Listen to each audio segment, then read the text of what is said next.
네, 이번에는 대립성에 관해서 한번 알아보도록 하겠습니다. 여기서 말하는 대립성은 논술에서 제시문이 서로 대립성을 띠는 경우가 굉장히 많거든요. 그 이유는 문제 안에 논제 속에 반드시 비교약형의 논술에서는 거의 대부분의 대학들에서 1번 문제로 잘 들어가기 때문이죠. 그런데 이러한 대립성을 이해하는 데 있어서 여러분들의 굉장히 좀 중요한 역할을 띠는 게 바로 뭐냐면 어느 사회적 한 주제에 대해서 혹은 학문적 주제에 대해서 대립성을 띈 부분을 여러분들이 평상시에 좀 잘 접해 놓을 필요가 있다는 거죠. 한번 구체적으로 한번 보겠습니다. 이렇게 보시면 될 것 같아요. 정부가 시장 개입을 해야 되느냐 말아야 되느냐. 해야 되느냐 말아야 되느냐. 이제 뭐 예를 들면 이런 게 되겠죠. 공공일자리를 갖다가 우리의 세금을 통해서 만들어야 되느냐 만들어내면은 안 되느냐. 통신비를 인하를 해야 되느냐 인하를 하면 안 되느냐. 이게 바로 정부가 시장에 개입을 하느냐 안 하느냐에 따른 대립성이 되겠죠. 그 다음에 개인과 집단, 개인을 우선시하느냐 집단을 우선시하느냐. 예를 들면 내부고발자, 집단을 위해서는 내부고발을 해서는 안 되는 것이고 개인이 나름대로 내부고발자를 하는 것은 개인의 역량을 통해서 집단을 비판적으로 접근하는 건데 이러한 사례를 통해서 개인과 집단의 대립성. 다음으로 경쟁과 협력. 이런 경우는 대기업, 중소기업 하청관계. 그래서 대기업과 중소기업이 서로 경쟁관계인지 아니면 시너지를 높이기 위한 협력관계인지 이런 것도 대립성의 예로 볼 수 있는 거고요. 다음으로는 세계화와 반세계화. 그래서 이러한 자유무역협정인 FTA라든가 그 다음에 브렉시트, EU에서 영국이 탈퇴를 하느냐 마느냐 이런 것도 세계화와 반세계화 이런 대립성으로 이끌어낼 수 있고요. 다음으로 자본과 노동. 그래서 요즘 사회적으로 이슈화 되고 있는 최저임금 문제라든지 노동권 보장, 그래서 자본과 노동의 대립성 혹은 충돌 이런 부분에서 대립성을 좀 이끌어낼 수도 있고요. 그 다음에 폭력과 비폭력, 그래서 공권력, 그래서 공적인 권력이 사회에 미치는 영향, 그 다음에 각각 개개인의 인간으로서 기본적으로 가지고 있는 권리, 인권에 저해되느냐 저해되지 않느냐라는 중간에 폭력이 어떻게 개입되냐 이런 것도 하나의 대립성으로 이끌어낼 수 있고요. 그 다음에 기술과 사회, 4차 산업혁명은 기술과 사회가 어떻게 나름대로 엮여져서 발전된 형태로 보여지고 있느냐 이런 부분도 기술과 사회의 대립성으로 기술이 먼저냐 사회가 먼저냐 이런 대립성으로 이끌어낼 수 있다는 거고요.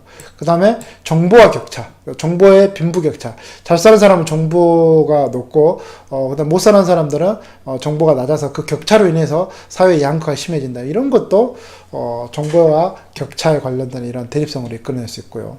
다음으로는 행복과 돈, 행복이 먼저냐, 돈이 먼저냐. 그래서 이제 이런 걸 통해서 최근에 사회에 이슈화된 게 바로 삶의 질 문제, 그 다음에 근로시간, 노동시간의 문제, 그 다음에 육아에 관련되는 문제, 이런 것도 이런 행복과 돈의 대립성으로 이끌어낼 수가 있고요. 그 다음에 과정과 결과, 과정이 중요하냐, 결과가 중요하냐. 그래서 교육개혁. 무조건 우수한 인재가 나오는 게 중요하냐, 아니면 설령 우수한 인재 좀 적더라도 그 과정에 대해서 선진화되고 민주적인 나름대로 교육 과정이 중요하냐. 압축 성장, 결과로서의 경제 성장만이 중요하냐, 아니면 과정으로서의 민주적인 경제가 중요하냐 이런 거라든지, 다양성이 중요하냐, 획일성이 중요하냐 이런 거와 관련된 예로는 사회적 소수자, 예를 들어서 성소수자도 여기에 해당되겠죠. 그래서 사회가 획일화되어 있냐, 아니면 다양성을 지향해야 되느냐. 그 다음에 정당도 거대 양당제냐 아니면 소수 정당이 필요하냐 이런 것도 나름대로 이거와 관련된다고 볼 수 있겠습니다. 그 다음에 주체와 객체. 예를 들면 피아노 학원과 음악회. 피아노 학원을 다닌다는 거는 내가 치는 게 중요하다. 그거는 이제 주체적인 입장이고, 그 다음에 내가 가서 관객으로서의 역할을 한다는 거는 객체. 그래서 예술 부분에 있어서의 주체와 객체는 어떻게 연결을 시켜야 되냐 이런 부분도 하나의 대립성으로 이끌어낼 수 있고요. 그 다음에 종교와 자유. 종교인의 과세 문제는 과연 종교와 자유 중에 어디에 방점을 줘야 되느냐 이런 것도 충분히 가능하겠고요. 그 다음에 자율성과 강제성. 양심적인 병역 거부. 이제 이것도 사회적으로 굉장히 논란이 컸었던 문제죠. 그럼 이게 바로 양심에 관련된 자율성이 중요하냐, 아니면 사회적 제도에 대한 강제성이 중요하냐, 이렇게 볼 수도 있고요. 자유와 정의. 그래서 사회적 기업. 무조건 돈을 버는 기업만 있어야 될 게 아니라, 돈을 버는 것보다도 사회적인 형태의 가치적인 지향을 하는 이런 기업. 그 다음에 무역에서도 공정무역, 커피에 관련되는 공정무역이라든지 의류에 관련되는 공정무역이라든지 이런 자유와 정의와 관련돼서도 대립성을 이끌어낼 수 있고요. 그다음 법과 사회, 기존의 사법고시 제도가 없어지고 로스쿨 제도를 한다거나, 그 다음에 기존의 사법체계를 갖다가 극복할 수 있는 대안으로서 공수처, 이러한 새로운 나름대로 법적 기관을 갖다가 설치하는 것, 이런 문제. 그래서 굉장히 이것뿐만 아니라 이외에도 굉장히 다양한 부분의 어떤 대립성을 여러분들이 이끌어낼 수 있어야 됩니다.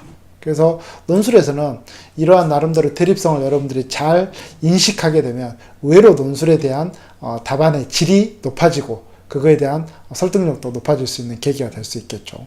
그래서 논술에서 항상 대립성을 염두에 두면서 논술을 접근해 보시기 바랍니다. 이번 강의는 여기까지입니다.